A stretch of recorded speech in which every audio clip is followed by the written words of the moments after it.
मोक्षमार्गस्य नेतारं भेत्तारं कर्मभूभृतां ज्ञातारं विश्वतत्त्वानां वन्दे तद्गुणलब्धये। तत्वार सूत्र परम मांगलिक ग्रंथ है। आचार्य कुंद के पट्ट शिष्य आचार्य उमा स्वामी द्वारा विक्रम की प्रथम शताब्दी में यह लिखा गया है। संस्कृत इसकी भाषा है, सूत्रात्मक इसकी शैली है। 10 अध्यायों में विभाजित है। 7 तत्वों का इसमें वर्णन है। हम सभी लोग ने अभी तक तीसरे अध्याय में अधोलोक और मध्यलोक के बारे में जाना।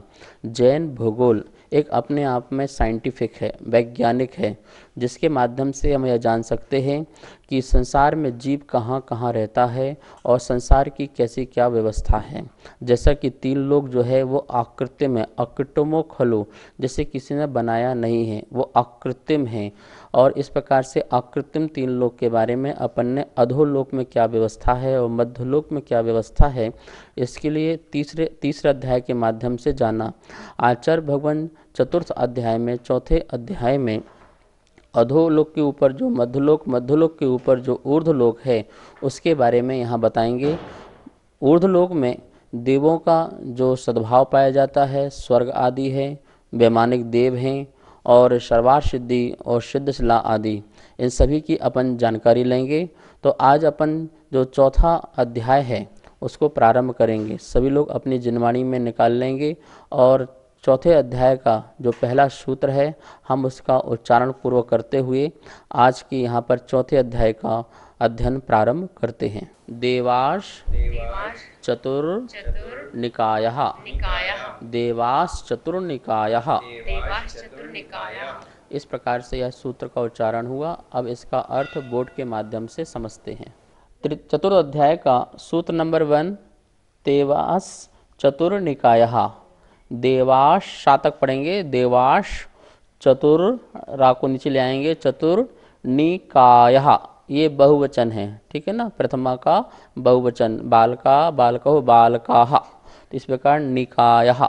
अब देखिए इसकी अपन संधि करते हैं तो सा का विसर्ग हो जाएगा देवः, क्या निकलेगा, देवः, और रा नीचे उतर जाएगा तो रा का विसर्ग हो जाएगा चतुः, देवः चतुः। और ये निकाया जो ना है, ना का ना हो गया था, इस प्रकार से यह है तो यहाँ पर निकल गया निकायः, ठीक है ना, देवः चतुः निकायः। क्या अर्थ निकला यहाँ पर, देवः जो देव हैं, यहाँ भी बहुवचन है क्योंकि एक देव की बात हो नहीं रही है, समस्त देवों की बात हो रही है। देवः देवहु देवः, तो देवः देव, चतुः 4 प्रकार के, निकायः, निकाय मतलब समूह, निकाय का अर्थ क्या होता है, समूह। जो देव हैं 4 प्रकार के समूह वाले होते हैं। क्या अर्थ निकल के आया, जो देव हैं वो 4 समूह वाले होते हैं, ये इसका अर्थ है। बहुत सरल अर्थ है और बहुत सुगम अर्थ है। फिर समझ लीजिए, निकायः मतलब समूह, चतु मतलब 4, 4 समूह। 4 समूह कौन कौन से होते हैं, भवनवासी, वैंतर, ज्योतिष और वैमानिक। फिर से, भवनवासी, वैंतर, ज्योतिष और वैमानिक, ये 4 देवों का समूह है। इसके अंतर्गत वो देव हैं वो असंख्यात होते हैं, ठीक है ना। तो ये 4 प्रकार के देवों का समूह है। तो यहाँ पर बता दिया कि देवों का 4 प्रकार का समूह होता है। इस प्रकार से सूत्र का यह अर्थ है। यह सूत्र जो प्रारंभ हुआ है यह हमको बता रहा है कि अभी तक हमने नरक के नारकी जीवों का वर्णन कर दिया है, मनुष्य गति के मनुष्यों का वर्णन हो चुका है और तिरंच गति के तिरंचों का भी वर्णन हो चुका है। मात्र एक गति के जो जीव वो देव और उनका वर्णन यहाँ पर रह गया था। तो प्रथम सूत्र के माध्यम से आचार्यों ने एक संग्रह कर दिया और संग्रह निकाय शब्द नाम से कर दिया। समूह, संग्रह, निकाय, ये सब एकार्थवाची है। संघात आदि अनेक एकार्थवाची इसके नाम हैं। यहाँ ये बता दिया कि जितने भी देव हैं हम उन सबको 4 समूह में, 4 कैटेगरी में करते हैं। 4 कैटेगरी में भवनवासी, वैंतर, ज्योतिष और वैमानिक। इनके शाब्दिक अर्थ क्या हैं इनको आगे अपन बताएंगे। अभी तो अपन यही समझें कि 4 समूह में जो देव हैं वो यहाँ पर बताना चाह रहे हैं। आचार्य भगवान का यहाँ मूल उद्देश्य यह है। नमोस्तु आचार्य श्री। देव किसे कहते हैं और ये कैसे होते हैं? देव जो दिव्यता को धारण करते हैं उन्हें देव कहते हैं। जो यथा इच्छा अपनी इच्छा के अनुसार क्रीड़ा आदि करते हैं, भोग विलास में रमण करते हैं, दिव्य रूप होते हैं, दिव्य शरीर को धारण करने वाले होते हैं, और देव गति नाम कर्म के उदय से अंतरंग जो कारण है, देव गति नाम कर्म का उदय, बाह्य में दीप्ति को जो धारण करते हैं, दिव्यता को जो धारण करते हैं, यथा इच्छा से जो रमण और भ्रमण आदि करते हैं, वो देव कहलाते हैं। इस प्रकार से यह देव की परिभाषा हुई। और देव के विशेषताएं में देखते हैं तो देव वह है जो कभी वृद्ध नहीं होता है, सदा ही युवापन जिसके अंदर रहता है। देव वह है जिसमें किसी प्रकार का खून, मांस, हड्डी आदि धातु और उपधातुएं उनमें नहीं होती है।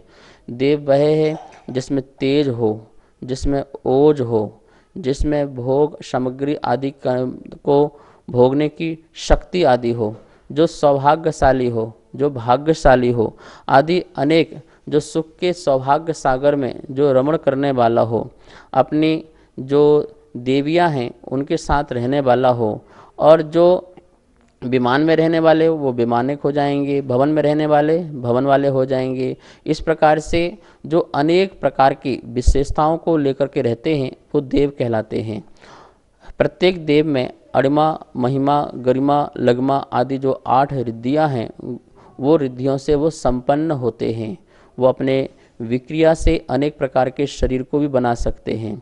वो देव वह है जिसके अंदर पृथक रूप से भी और अपृथक रूप से भी विक्रिया करने की शक्ति पाई जाती है।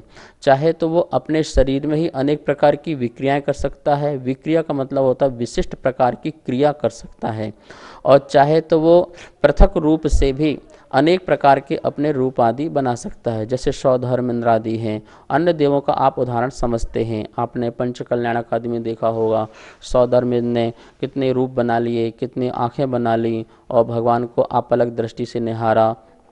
तो इस प्रकार से जो भी देव हैं वो अनेक प्रकार के पृथक रूप से भी और अपृथक रूप से भी अपने शरीर की अनेक रूप, विक्रिया आदि बना सकते हैं। तो इस प्रकार से ये देवों की कुछ विशेषताएं हैं जिसे हमें जान करके रखना चाहिए। ये सब क्वालिटी सुनने के बाद ऐसा लालच नहीं आना चाहिए कि काश हम भी ऐसे देव होते, हम भी अनेक प्रकार के रूप बनाते, हम भी यहाँ वहाँ जा सकते हैं। ध्यान रखना, ये सब कुछ कर्म का उदय है और वो कर्म के फल को भोग रहे हैं। कर्माधीन व्यवस्था है और हमें कर्माधीन व्यवस्था में नहीं जाना है, हमें स्वाधीन होना है। हम यहाँ पर स्वाधीन होने आए हैं, स्वाधीन अपने वश में, अपना सुख अपने बस में होना चाहिए, कर्म के बस में नहीं होना चाहिए। कर्म का उदय चल रहा है तब तक वो देवगति में है, तब तक उनकी संपदा है, वह अपार रिद्धियाँ आदि हैं, और जिस समय वह कर्म का उदय समाप्त होने वाला होगा वह सब छूट जाएगा। जो छूटने वाला है उसमें हमें लालच नहीं करना है, जो हमारा है ही नहीं है उसके प्रति ममत्व का परिणाम नहीं करना है। जो मेरा है चैतन्य, जो मेरा है ज्ञान और दर्शन और सुख और शक्ति, हमें उसमें ही अपने आप को केंद्रित करना है। पर की वस्तु जो है वह दुखदायी है, जो परभोग हैं वो सदा ही हमें दुख देने वाले हैं। क्यों? क्योंकि जब उनकी समाप्ति होगी तो उनके प्रति जो हमारा राग है उसके कारण हमें दुख की प्राप्ति होगी। इसलिए हमें इस स्वरूप को जानने के बाद हमें ये नहीं समझना है कि हमें वो चीज़ वहाँ प्राप्त करना है, इस बात का ध्यान रखना, और ना ही हमें किसी इसी प्रकार का निदान के भाव रखना है। आगामी सुखों के, भोगों के सुख की प्राप्ति हो, इस प्रकार का कोई हमें निदान का परिणाम भी नहीं करना है। आचार्य भगवान का मात्र इतना ही उद्देश्य है कि हम सारे संसार में कौन जीव कहाँ कहाँ रहता है और हम कहाँ कहाँ होके आए हैं और हमने क्या क्या प्राप्त किया है आज तक, और ये सब बताने का आचार्य भगवान का उद्देश्य है। हमने इन 3 लोक में प्रत्येक परमाणु को भोगा, प्रत्येक पर्याय में गए, लेकिन हमने आज तक अपने चैतन्य का भोग नहीं किया, और जो हमारा मूल निवास स्थान है, जो हमें शाश्वत हमारा स्थान है सिद्ध शिला, उसमें तनुवात बोले, जहाँ पर हम जाकर के सदा सदा के लिए विराजमान हो जाएं, वहाँ पर हम आज तक नहीं पहुँचे हैं, इस आत्मा को शुद्ध नहीं कर पाए हैं। यह मूल उद्देश्य आचार्य भगवान का बताने का रहा। जैन भूगोल के माध्यम से हम ये जानेंगे कि हमने अभी तक कहाँ कहाँ भ्रमण किया है, किस किस पर्याय में क्या क्या चीज़ें प्राप्त की हैं। तो आपने देखा था अधोलोक में, नरक में जाकर के हमने कैसे जीवन जिया था। अपन ने मध्यलोक में भी देखा था कि मध्यलोक में किस प्रकार से मनुष्य और तिरंच पर्याय में रह करके हमने क्या क्या किया। और आज हम लोग सभी लोग ये देवों की पर्यायों का देख करके, देवों की अवस्थाओं को देख करके, उनके निवास स्थानों को देख करके, उनकी सब प्रकार की हालत और दशा को देख करके यही भी जानेंगे कि देव में भी कुछ नहीं रखा है। जो हम लोग चाहे कहते हैं कि हम ये चढ़ाएंगे तो देव बन जाएंगे, ठीक है बन जाओगे, लेकिन मुक्ति की प्राप्ति नहीं है। हमारा जो मूल उद्देश्य है, दुखक हो, कम्मक हो, बोहिला हो, सोई गमनम, समाहि मरणम, ये हमारा मुख्य मूल उद्देश्य होना चाहिए।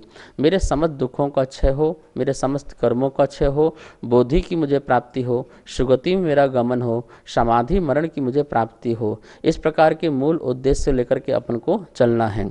अब यहाँ पर आप एक स्लाइड में देख रहे हैं कि 3 लोक में जो ऊर्ध्व लोक है उसकी क्या व्यवस्था है। यदि आपके पास कॉपी पेन है तो आप बिल्कुल नोट कर लेंगे और आपको याद रहेगा कि ऊर्ध्व लोक में क्या क्या व्यवस्था है, कितना लंबाई है, कितनी चौड़ाई है, कितनी ऊंचाई है, इसका आकार कैसा है, इसकी स्थिति कैसी है, इसके बारे में आप देखिए। सबसे पहले क्या लिखा है ऊपर, ऊर्ध्व लोक, और साइड में एक चित्र बना हुआ है ऊर्ध्व लोक का, ठीक है ना। इसमें क्या लिखा है लंबाई, इससे कि लंबाई कितनी है, तो देखिए पीछे जाता है ये लंबाई जो है ये 7 राजू है। कितना है, क्योंकि लोक कैसा है, तिर्यक लोक है, तिरछे में जाता है, तो ये पीछे जो जा रहा है ये 7 राजू जा रहा है। तो इसकी जो लंबाई है वो कितनी है, 7 राजू। राजू एक प्रमाण है, पहले मैंने आपको बताया था, असंख्यात महायोजनों का एक राजू होता है। तो लंबाई इस ऊर्ध्वलोक की जो लंबाई है वो कितनी है, 7 राजू है। ऊंचाई कितनी है, ऊंचाई तो वैसे 7 राजू है, लेकिन उसमें अपन देखा जाए मेरू जो सुमेरु पर्वत है वहाँ से अपना देवगति आदि का प्रारंभ होता है, लेकिन वो जो मेरू आदि भी हैं वो इसी में ही समाविष्ट हो जाते हैं, क्योंकि वो बहुत छोटा सा है। 1,40,000 योजन, 1,40,000 योजन का पूरा वो जड़ से 1,000 योजन, ऊपर 99,000 योजन और 40 योजन की उसकी चूलिका होती है।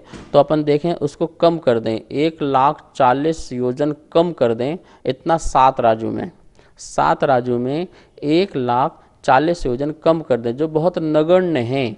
यदि उसमें समावेश कर लें तो कोई कहीं बाधा की बात उत्पन्न नहीं होगी। तो 7 राजू अपन क्या लगाएंगे, इसकी जो ऊंचाई है, ऊर्ध्वलोक की जो ऊंचाई है वो कितनी हो गई है, 7 राजू ऊंचाई। लंबाई भी कितनी है, 7 राजू है। अब अपन को लेना है चौड़ाई। तो आप देखिए चौड़ाई कैसे निकालेंगे इसकी, क्योंकि ऊपर 1 राजू, ठीक है ना, नीचे 1 राजू और बीच में जितना कितना है वो वह है 5 राजू। तो जब भी हम किसी की चौड़ाई निकालते हैं तो उसमें अपन क्या करें, जो बीच का जो हिस्सा है, जैसे कलश है, कलश का जो बीच का मोटा भाग है, अपन उसकी चौड़ाई ले लो और ऊपर मुक्का ले लो, दोनों को जोड़ दो और उसमें 2 का भाग दे दो, तो उसकी क्या चौड़ाई निकल कर आ जाती है। तो अपन ने देखा जो बीच वाला जो है वो 5 राजू है, ऊपर नीचे दोनों देखा अपन ने 1-1 राजू है। तो 5 और 1 कितना हो गया, 6, 6 में 2 का भाग दे दो तो कितना निकल के आ जाएगा, 3। तो इस प्रकार से जो इसकी ऊर्ध्वलोक की जो चौड़ाई है वो कितनी निकल के आ गई, टोटल 3 राजू जो है इसकी चौड़ाई निकल करके आ जाती है। इसकी स्थिति कहाँ से लेना अपन को लेना है, तो मेरू की चूलिका के ऊपर भाग से हम इसको लेंगे। जितने भी देव लोग हैं, वैमानिक देव आदि हैं, वो कहाँ से उनके विमान आदि प्रारंभ हो जाते हैं। तो आचार्यों ने आगम में बताया है कि जो सुमेरु पर्वत है उसके एक बाल के अंतर से ऊपर जो है सारे वैमानिक देव प्रारंभ हो जाते हैं। 16 स्वर्ग, 9 गृहबक, 9 अनुदिश, 5 अनुत्तर, इस प्रकार से ये देव जो हैं, इंद्र और अहिमेंद्र, सभी के विमान जो हैं वो सुमेरु पर्वत के एक बाल से अपन ऊपर से लेंगे। वहाँ से ये ऊर्ध्वलोक की स्थिति जो है प्रारंभ हो जाती है। ऊर्ध्वलोक के आकार के बारे में आचार्य बता रहे हैं। तो त्रिलोक प्रणति में भी ये बात आई है और त्रिलोक सारादि में भी और अनेक ग्रंथों में कि उसका आकार कैसा है। तो बोला कि मृदंग के समान है। मृदंग आप जानते होंगे, जैसे ढोलक होती है, ढोलक को खड़ा कर दो तो ऊपर से इस प्रकार से आकर के ऐसा आकार बनता है। तो इसी प्रकार से जो 3 लोक का, जो ऊर्ध्व लोक का जो स्थान है वो मृदंग के समान है। पूरा 3 लोक कैसा है, एक पूरा मृदंग और एक आधा मृदंग। आधे मृदंग के ऊपर एक पूरा मृदंग रख दो तो पूरा 3 लोक का नक्शा बन जाता है।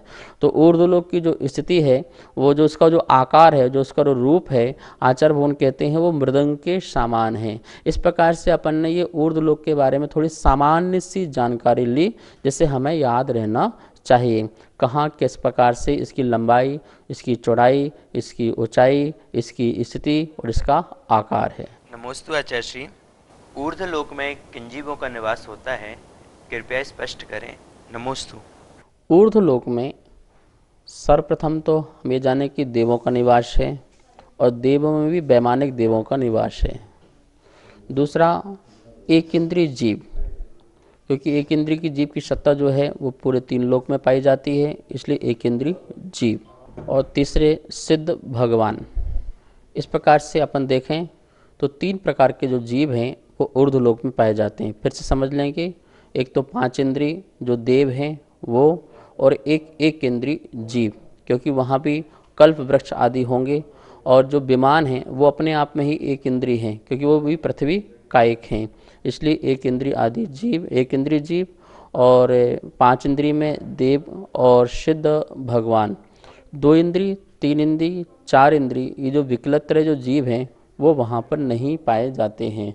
जैसा कि अपन ने देखा था कि भोग भूमि में भी वहाँ पर 2 इंद्रिय जीव, 3 इंद्रिय जीव, 4 इंद्रिय जीव नहीं पाए गए थे।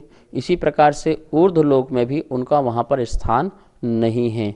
एक इंद्रिय जीव तो सर्वत्र पूरे 3 लोक में पाए जाते हैं। इसके कारण वहाँ ऊर्ध्वलोक में भी एक इंद्रिय जीव होते ही होते हैं। वो तो सिद्धालय में भी हैं, वात बलों में भी हैं। और मुख्यतः से अपन को जो बात करनी है वो 2 जीवों के माध्यम से, एक तो देव और एक सिद्ध भगवान। ये पूरे के पूरे ऊर्ध्वलोक में पाए जाते हैं। कहाँ कहाँ पाए जाते हैं अपन चित्रों के माध्यम से देखेंगे। तो मेरू पर्वत के एक बाल के ऊपर से ये वैमानिक देवों की स्थिति पाई जाती है। और सर्वार सिद्धि जो विमान है उसके ऊपर जाने के बाद सिद्ध शिला आती है।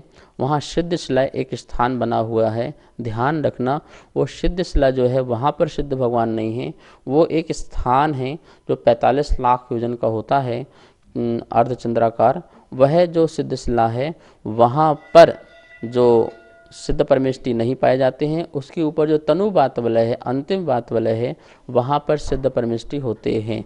तो सिद्ध परमेष्टि का अस्तित्व जो हमारा परम लक्ष्य है, परम उद्देश्य है, और यही हमें वहाँ पर प्राप्त होना है इस भावना से।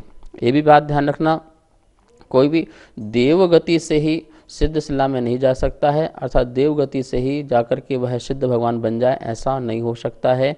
मनुष्य पर्याय से ही उसे पुरुषार्थ करके, मुनित्व को धारण करके और अपने छपक श्रेणी आदि चढ़ करके कर्मों का क्षय करके ही वह सिद्ध भगवान हो सकता है।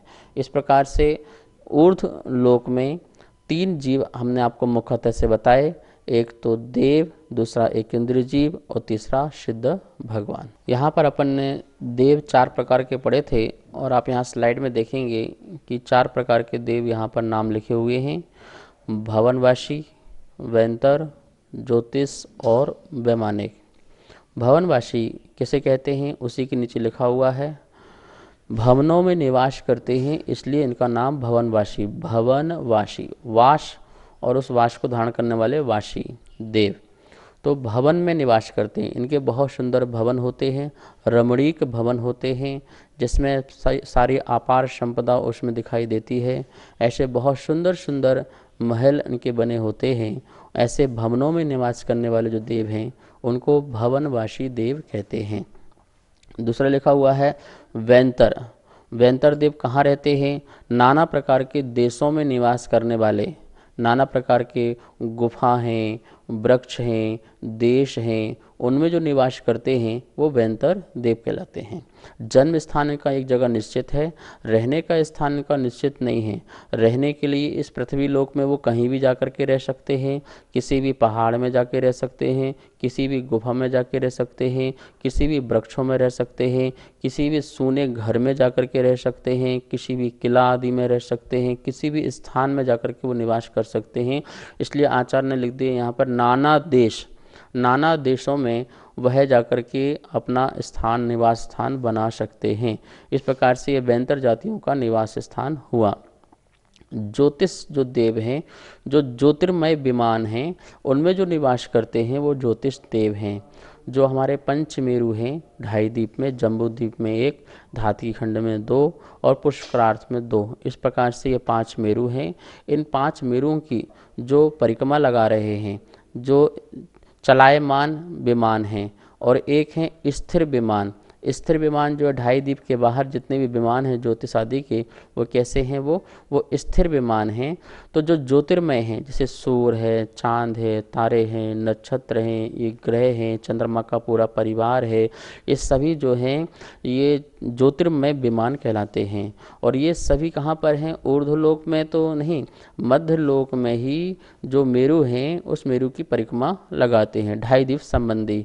ढाई द्वीप के बाहर जो है वो स्थित हैं, और वो स्थित वाले जो हैं वो परिक्रमा नहीं लगाते हैं, वो एक स्थान पर स्थित होते हैं। ऐसे ज्योतिर्मय विमानों में जो देव निवास करते हैं वो ज्योतिष देव कहलाते हैं। और चौथे नंबर में लिखा है वैमानिक, उसका अर्थ ही हुआ है विमान में निवास करने वाले, जो विमानों में रहते हैं, जैसे सौधर्मेंद्र है, ईशान है, शानत है, महेंद्र है, इस प्रकार के इनके जो इंद्र विमान होते हैं, फिर इनके प्रकीर्णक विमान होते हैं, और भी बहुत सारे विमान होते हैं।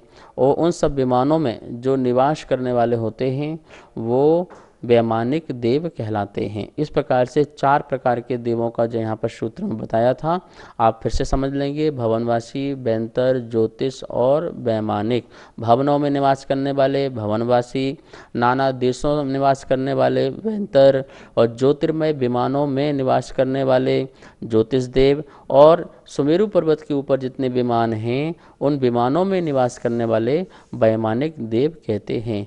इनको कल्पवासी देव भी कहते हैं। कौन से देव? कल्पवासी, जो कल्प में, जो स्वर्ग में, जो सुख में वास करते हैं, ऐसे कल्पवासी देव भी कहलाते हैं। इस प्रकार से इस 4 प्रकार के देवों का यहाँ पर ये निवास स्थान बताया। देवों का जन्म कैसे होता है? जैसे अकस्मात हिमवृष्टि, पुष्पवृष्टि और उल्कापात, इंद्रधनुष, वज्रपात आदि अनेक अकस्मात होते हैं, इसी प्रकार से देवों का जन्म भी कैसा होता है? अकस्मात होता है। हमारे जैसे मनुष्य जैसे जन्म नहीं होता है कि अकस्मात हो जाए। मनुष्य का जन्म तो बच्चे का आराम से 9 महीने तक लगते हैं, लेकिन देवों का ऐसा नहीं है। अंतर मुहूर्त में ही उनका जन्म हो जाता है, बिल्कुल अकस्मात होता है। और कहाँ पे जन्म होता है? उनकी उपास शैया होती है। शैया जैसे अपने घर में आपके डबल बेड होते हैं, ऐसी बहुत सुंदर शैया होती है। और शैया भी कैसी होती है? बहुत रमणीक होती है, इंद्रियों को सुख देने वाली होती है। और ऐसी शैया होती है कि वो चाहें तो वो पूरे जीवन भर उसमें रहें, तो उन्हें किसी प्रकार का दर्द पीड़ा आदि ना हो। आप तो 1-2 घंटे आराम करेंगे तो आपको बेडसूल होना प्रारंभ हो जाएंगे, आप परेशान होना प्रारंभ हो जाएंगे, कमर में दर्द आदि होने लगेगा। लेकिन उनकी शैया ऐसी नहीं होती है। तो वो उत्पाद शैया जो बहुत रमणीक है, नित्य ही उत्सव से सहित है, उत्सव सहित होती है, जहाँ पर गीत वाद्य यंत्र आदि सदा ही बजते रहते हैं। और उस उत्पाद शैया में तुम सदा जयवंत हो, चिरंजीवी हो, ऐसे मंगल नाद जहाँ पर होते रहते हैं, ऐसे शब्द जय जयकार के होते रहते हैं, वह उपास शैया कहलाती है। और उस उपास शैया में कोई जीव जाकर के अकस्मात जन्म लेता है तो अंतर मुहूर्त में ही वह यौवन को प्राप्त हो जाता है, यौवन अवस्था को धारण कर लेता है। और उसका सभी वहाँ पर जो देव लोग हैं स्वागत करते हैं, जय हो, चिरंजीवी हो, ऐसे शब्द करते हैं। उनका स्नान आदि होता है, उनका अभिषेक आदि होता है, और फिर वो जिनालय में उनको ले जाते हैं, मंदिर में ले जाते हैं, और वहाँ पर जाकर के भगवान का दर्शन कराते हैं। सम्यक दृष्टि है तो वो वीतराग भगवान को स्वीकार करके सम्यक भगवान का दर्शन करता है, और जो सम्यक दृष्टि नहीं है, मिथ्या दृष्टि है, तो वह उनको कुल देवता मान करके भगवान को स्वीकार करता है, श्रद्धा धारणा आदि करता है। अब इनके चारों का स्वरूप क्या क्या है, इसके बारे में आगे अपन क्लास में अध्ययन करेंगे। आज यहाँ पर ही समाप्त करते हैं क्लास को। हम सब लोग अब जिनवाणी स्तुति करते हैं। जावाणी के ज्ञान से सुजे लोकालो, सो वाणी मस्तक धरूं सदा देत हो दो। हे जिनवाणी भारती तो हे जपो दिन रेम, जो तेरा शरणा धरे सो पावे सुख चैन। सभी को बहुत बहुत मंगल आशीर्वाद। सभी को सादर जय जिनेन्द्र। हमारे पास तत्वार्थ सूत्र के प्रथम अध्याय की पुस्तक छपकर आ चुकी है, जिसमें चित्रों और स्लाइडों के माध्यम से सरलीकरण करके अर्थ समझाया हुआ है, जो आचार्य श्री के श्रीमुख से समझाया गया है। और जो भी महानुभाव इस तत्वार्थ सूत्र की प्रथम अध्याय की पुस्तक को मंगवाना चाहते हैं एवं द्वितीय एवं तृतीय अध्याय की पुस्तकों को छपवाना चाहते हैं, वो नीचे दिए गए नंबर पर संपर्क करें। एवं जो भी पुण्यार्जक बनना चाहते हैं वो भी नीचे दिए गए नंबरों पर संपर्क करें। धन्यवाद। जय जिनेन्द्र।